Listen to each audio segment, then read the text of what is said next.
Yay! So now I have a bigger room. So now we're going to work on our Tombé pas de Bourrée turns.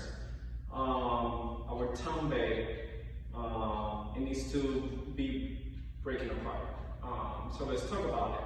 From our B plus, my Tombé, I want to step on the front leg, bend, demi-plie, and then I'm going to close to a fifth, then it opens to a second, and then I'm in my fourth position, turn out, and then I'm going to bring my passe up, the leg that is on the back, up, and finish down, and Tombé, pas de Bourrée, up and down, last one, and pas de Bourrée, up and down.